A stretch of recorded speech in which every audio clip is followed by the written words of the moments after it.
Hey, what is up, ladies and gentlemen? My name is Griefdrums, and welcome back to another episode of Top 3 Tips. This is a video series in which, as the name suggests, I break down 3 tips each week in the hope of helping you improve your game. Now, with many different aspects of this game constantly evolving, hopefully you don't know about these. If you do, then all the better. If you didn't know about any of them, please let me know down in the comments below so I can continue to gear these in the right direction. I want to continue to make videos which are going to benefit people. So, first up today, we're going to be taking a look at Dokkaebi. She's going to be getting a buff in the very near future by the looks of it in the way that she interacts with Echo. So as a result, I wanted to take a little look at her. Now, we know she's got pretty good weapons. If you didn't see my video about the C75, make sure to go and check that out because I've found it to be extremely beneficial and a lot of other people seem to be finding it handy as well. So hopefully that helps. But couple that with the fact that she's got grenades and the Mark 14, she's got a pretty tasty loadout along with that utility that she's got. That is the bane of most people's lives, and it's about to get a lot worse because how many times as Dokkaebi have you gone to use the utility and as you use it you get stuck in this really long animation where you're deploying the hack to dial everybody's phones. Let's have a look at how long this takes. So once you do it, as you can see, you get that nice little animation at the end, but did you know that you can actually bypass all of that? Rather than wait for it where you're vulnerable and you can't do anything because you're busy looking at your iPad, what you can do is instead of holding down the utility gadget button, if you just go ahead and press it until the bar is full and then let go, you don't get that final after animation. It just ends the call thing right there, and as you can see on the right hand side, the logic bomb was actually deployed. Now you're probably thinking, well, what difference does that make? Let's face facts, this is like half a second at best that you are saving. But how many times have you been in a 1v3, 1v4, whatever it is, and every half a second counts, you know? If you start deploying this intel to try and, you know, figure out exactly where someone is inside of a room, they hear you go onto this gadget, you want to get off it as quickly as you can. You don't want to be sat there looking at this iPad where you can't do anything. You want to be acting on the intel that's just about to occur. You want your gun out, you want to be ready for anything that happens. So that half a second can make all the difference. Now, once I finally shut all these phones up, we're going to go ahead and watch Ben. He's going to go ahead and call me as Dokkaebi. And as you'll see, the first time he does this, this is the animation that he gets stuck in. It goes on for, you know, a decent amount of time. I'll go ahead and cancel the call. Then as soon as his logic bomb resets, we'll go ahead and get him to do it the alternative way where he lets go of the button once the bar is full. And as you'll see, the weapon is instantly out. Now what I'll do is I'll run these side by side just so you can see them clearly to see how much quicker it is. But as you'll see, the one on the left is holding the gadget button down the entirety of the time, and it's definitely slower. It probably is a good half a second in it. I've not gone ahead and got a stopwatch on this because, quite frankly, I don't think it's that important. I'm not Rogue 9. I'm not trying to break down every tiny little statistic. Is it faster? Yes, it is. Is it more effective?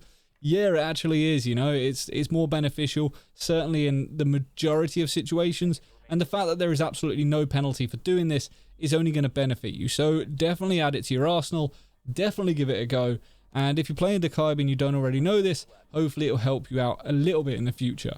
Nevertheless, I think I've dwelled more than enough on this first tip, but here you go, here's one last little side-by-side comparison before we move on to tip number 2.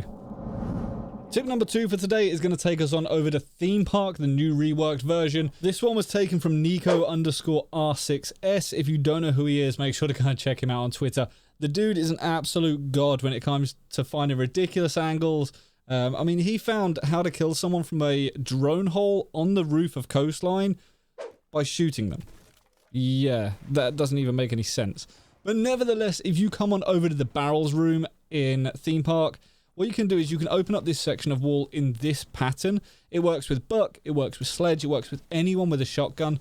But once you've gone ahead and done it, what you can do is you can actually just vault up onto this section of the wall here. It is a bit finicky to do, but when I first saw this, I couldn't believe how disgusting it was. But you can vault up onto here, and then you can vault up onto the actual vending machine just there. Now, as I say, it's a bit finicky. It takes a little bit of practice, but once you know what you're doing and you've mastered it, to be able to pull this angle out, whether it's just in a casual or whether it's in a ranked match and you know exactly where the defenders are and you're just trying to get that spicy angle so that you're not revealed. I mean, personally, I wouldn't do this if the double door was wide open for labs, but look at that. You can see all the way into the back of that site, and realistically, who's going to expect to see a head up there? I mean, a grenade coming over, yes, maybe, but they might have a Wamai, they might have a Jaeger. But are you going to expect bullets to come over the top of that? Probably not. Now, I'm well aware that people are going to turn around to me and say, but Grieve, you can just open up the roof up above them, and I'm aware of that. I really am. This isn't so much for you to do this. This isn't something that I would advocate you trying to do, unless, of course, you are just messing around. But it's one of those tips that I think it's good to know, because then you know how to counter it, or you know to look out for it. So if the top of that wall gets opened, you've got to be really careful, because there might be some lemon who's sticking his head over the top of that wall ready to shoot you. Now, as I say, I'm nowhere near talented enough as the likes of Nico, who can pull this off in the middle of a game, and probably in a ranked match, no doubt. It's just something I would never ever try. But it's something that, now that I know about, I know to look out for it. And if you ever see someone trying to open up this section of the wall on a camera, you can kind of tell what's going to happen, and you can act accordingly around that to counter it. If you are able to utilize this in a game, please let me know down in the comments below. I really, really want to know how many people can actually use this and get away with it. Now, predominantly the clips that I've shown right here have been attackers trying to showcase this angle. Because they've got the ACOG, it makes it very, very easy for me to do. However, what about covering this window as a defender? If you had someone like a, I don't know, a smoke or a mute with a shotgun, or you can maybe even do this with impact grenades. I've not tried it, but that could be an interesting take on it. But to be able to cover that window from long range from here, no one's going to check that. Bringing us slightly back to normality now for tip number 3. This is something that you can predominantly use in ranked matches, casuals, whatever you're using. But this is a tip that has been in the game since day one. And I used it the other day, and someone said to me, holy shit, I did not know that that existed. I didn't know that you could do that. And you know what? This is something I use quite a bit to cover flanks and to be able to watch certain areas of the map. So what I'm going to do is I'm going to showcase this as a Caveira. You will see me walking up these stairs, almost as if I was on the roam or trying to get a nice rotate to catch people out. And as you come up to the top, you're going to check nowhere because you're dead. Now, when you come to the top of those spiral stairs, there's a few different places you want to be able to check. You want to check Z on your right or benches. You want to check the circled desk in front of you. And you want to check the visa office to your left as you come out the top, because it's a bit of a T-junction. Are you going to be checking above you? Probably not. Now, for some reason, people don't quite realise that this area of the map is actually destructible, and the floor you can open up. It's the same with the floor in the bathroom and all behind the long desk just behind me. But to be able to create angles from this area of the map looking down onto those stairs is ridiculously strong. And what you can do is you can cover the rotate, you can protect certain areas of the map, and you can pretty much shut off people from coming up those stairs.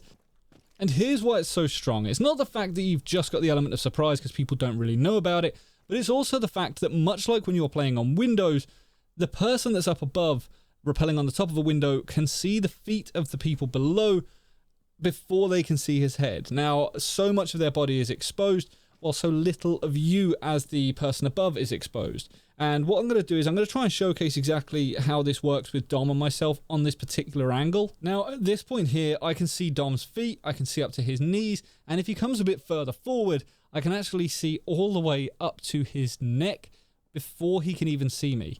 And it is just the perspectives of the game. Because I'm above and I'm elevated, his head is not on show yet, the rest of his body is. And what I'll do is I'll swap places with him so you can see this. Now, at this particular point, his head is around about there, and he can actually see from my knees down there. Now, if I step forward to this point, his head's about there-ish, I don't know exactly, but he can see pretty much from my neck down to my feet, and I still cannot see him. This makes this entire angle so effective, because I can't do anything about it, and he has the advantage. He has the early warning on me, and he's pretty much going to win that gunfight in 99.9% of the occasions that this is going to get used in. To be able to hold this flank, or to be able to stop people from coming up these sets of stairs, it can be used in so many multitudes of different ways, because as a defender, you have far too many ways to cover as you come up to the top of these stairs, and this is just adding to it.